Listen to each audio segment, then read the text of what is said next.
Hello, everyone. Who could have imagined that it would be me who would have a problem with the video or vlog every day October project? I love the idea. I think that vlogging actually puts the you back into YouTube. Even those people who are making videos here on YouTube, they they seem to be heading more and more towards very produced content. I'm guilty of it. You know, I have a series of videos on my channel where I ramble like this and vlog, but you know, I have a whole bunch of stuff that is very produced, and with YouTube being taken over by content from outside sources, it's and being taken over by content from, you know, video majors, people who went to college for this shit, who produce awesome stuff that looks just like it was done by a TV studio. You know, all of that stuff is really pushing out all of the vloggers. And so I like this idea for vlogging every day, but I can't do it. I have some family problems I got to take care of, and I am going to be gone for quite a bit of time. This is actually the video where I am announcing that my channel is on hiatus. You know, I'm going on a sabbatical until at least like October 18th. And right now it's October 7th. So that's, for me, that's pretty long. I mean, vlog every day.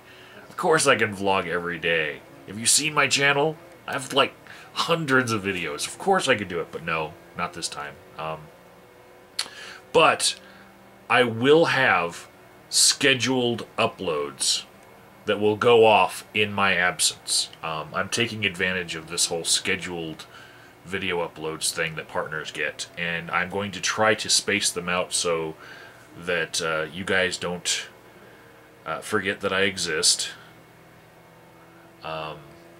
Much of the content that I will be spacing out will either be from the Ascent of Atheism convention. I still have a bit of content from that, and also from the We Are Women March. I have a bunch of content that I just filmed yesterday that I haven't had a chance to get to, but before I leave on a trip to go handle some family problems, I am going to try to get a whole bunch of content from that uploaded, at least scheduled to go off while I am gone. So, what you can look forward to in the meantime is videos going off, videos being published to YouTube, and no response to any comments that you leave, because all I'm taking with me on my trip is my smartphone, and I hate using this thing in order to reply to comments. So it'd have to be a really, really good comment for me to respond to it using this thing. I do read my email, and you can get a hold of me with a PM, but I doubt whatever it is that you want to say to me will be more important than what I am handling while I am gone. So, yeah. In response to the VEDO #1 by Felita the Geek, I also recently have had a keychain break on me. This was from Roswell, New Mexico. And you guys might remember, if you're a longtime subscriber, 2 years ago I did some videos while I was in Roswell. Just like going to alien museums and stuff. So I had a few of those. You can find them on my channel. But this is actually the second keychain like this that is made of like an acrylic that has broken on my keychain. And it might be that I have a very large keychain and I keep stuffing my keys into my pockets, and that's why they're breaking. But the last keychain was even more sentimental to me. It was a keychain that was purchased for me by my lovely Dame 21 when we went to the Art Institute Museum of Chicago. And yeah, that one I glued it together once because first it split on the seam right there, and the picture fell out, and I had to put the picture back in, and I glued it all together, and I had it working for a while, but then this part like completely broke off of that one, and I couldn't find it. You know, if I found the piece, I would have super glued it together again, but now this one is broken, and I don't know what to do. Like, should I have like a sentimental shoebox graveyard for keychains, or, you know, should I not be a hoarder and just throw this out, you know? It really helps me with any sort of hoarding issues as far as collecting broken things, to film it first, so then it's like it's preserved for all time, like, or for as long as YouTube lasts, and then I can throw this away and you guys have seen this, you know. I can find a video of it if I ever want to see it again, you know. So maybe they should turn that into a hoarder therapy, you know. Just saying, like, maybe one technique of a more comprehensive therapy for hoarders.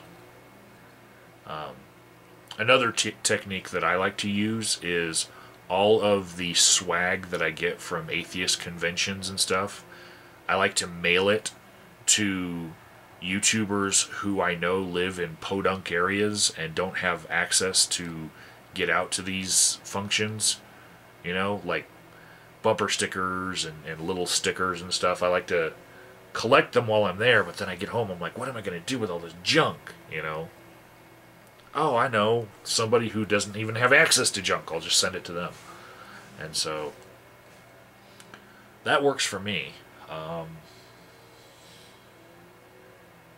Let me think. This is a vlog. Besides trying to get the We Are Women March stuff up, which I'm probably not going to upload this We Are Women March like I did the last one, where I uploaded the entire, like, 4 or 5 hour thing altogether, because this one, something really bad happened.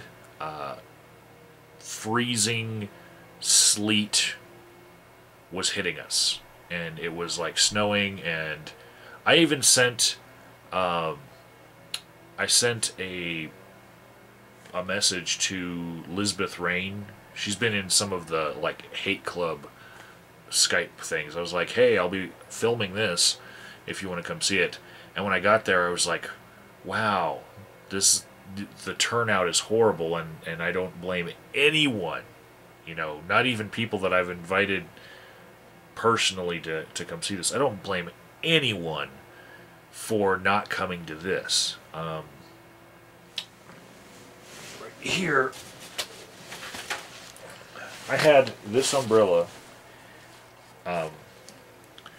and I tied it to my camera tripod, and then I used rope to, like, tie it to where it would stay steady. But what happened was the stem of the umbrella was getting in the way of the camera and behind it. Not that I couldn't see anything, but I couldn't move the camera to follow anyone.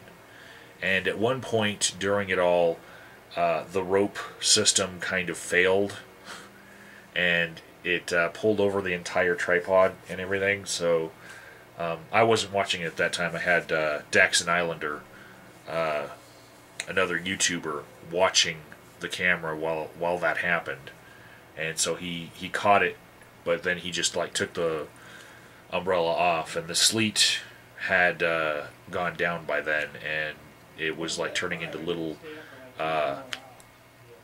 piddly snow. So yeah, it was a horrible turnout for the We Are Women March. The last one, I counted just in the seats alone at the Greek Theater of the Civic Center, it was like 800 people sitting, and then all of the people in the middle. And the turnout for this particular We Are Women March,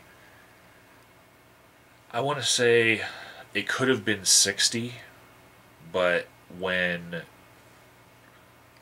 Representative Crisanta Duran was using the microphone and speaking, I did a head count when I was behind the camera, and there were 50 people in the crowd. But a couple of people had left, like the NARAL people. They had a booth, and they decided to leave.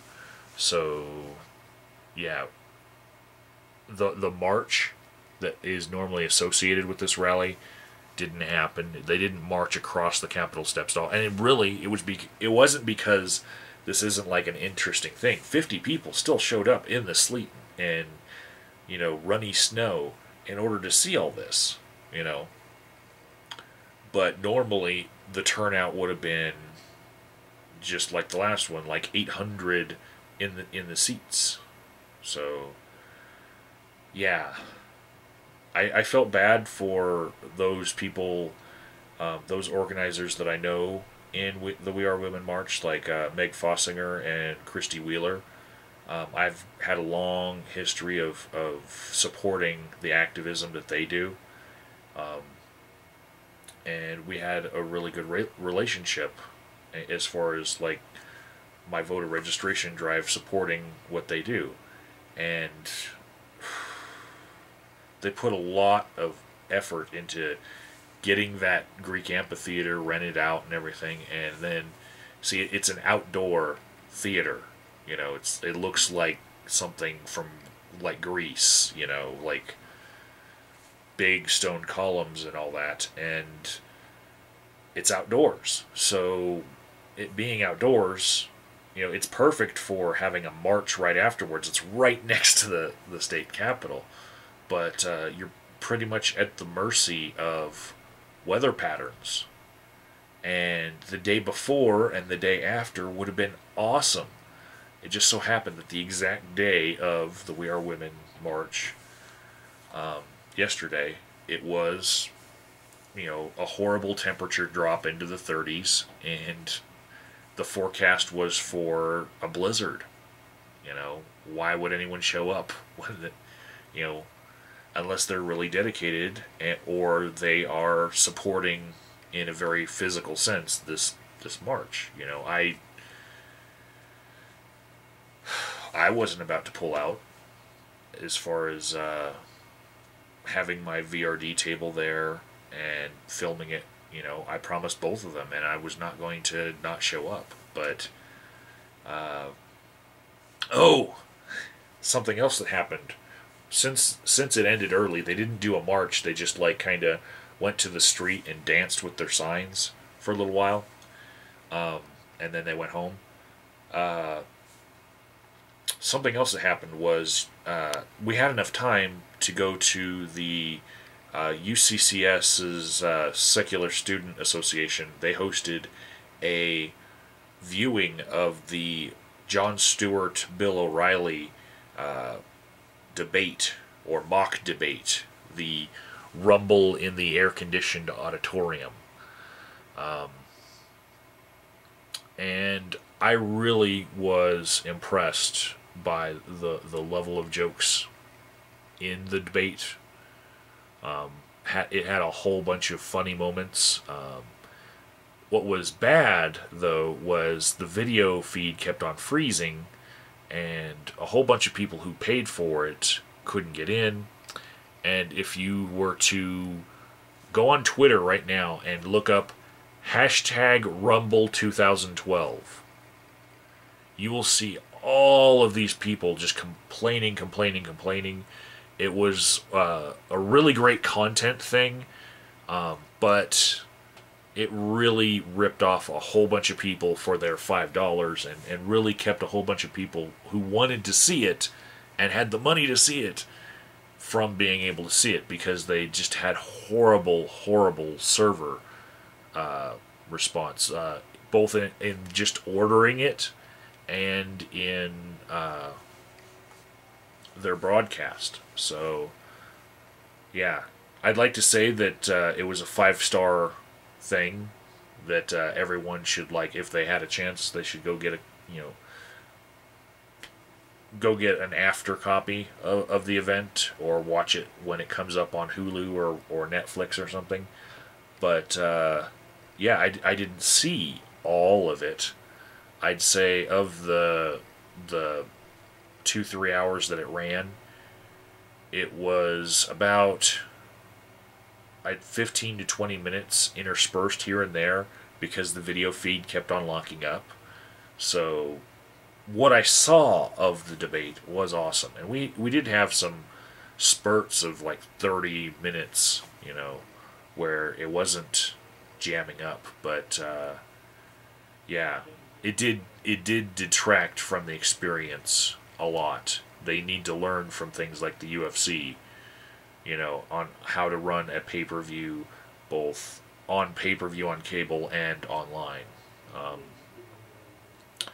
Luckily, though, they didn't charge as much as the UFC or the WWE.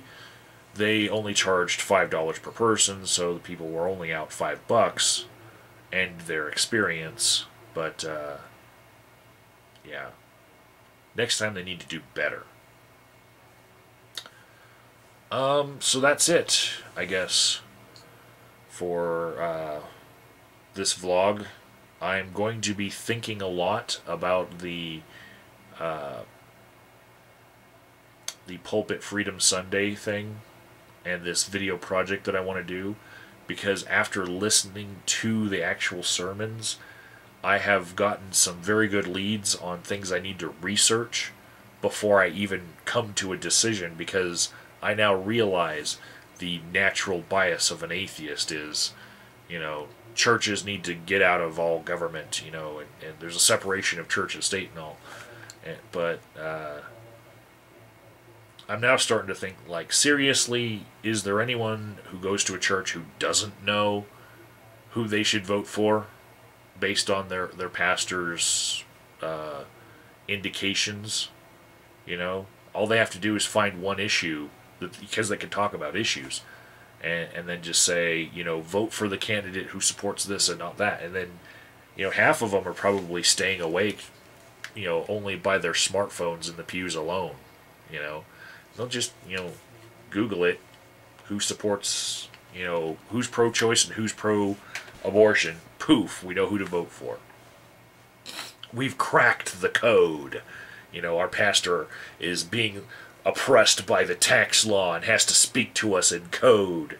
It's bad enough that we have to wait for the pastor to have messages from Jesus beamed down from heaven into his head, and then he has to translate, and sometimes someone starts speaking in tongues because they caught part of the transmission, and then he has to translate that too. It's bad enough that we have to deal with that shit. Now the U.S. tax code is oppressing us. Yeah. Craziness, huh?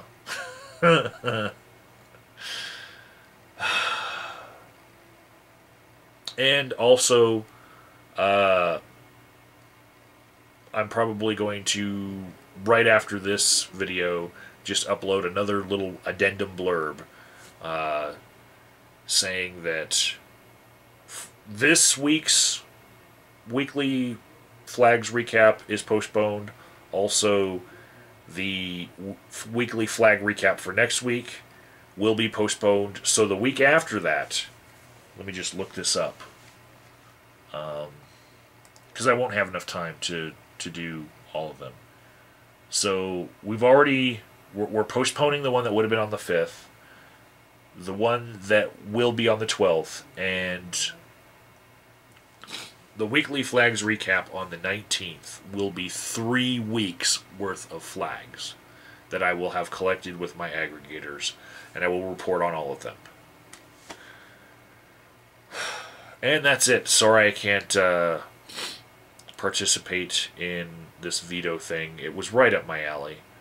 and I feel like shit. But hopefully, people will veto while I'm gone, and there will be a whole bunch of you back in YouTube.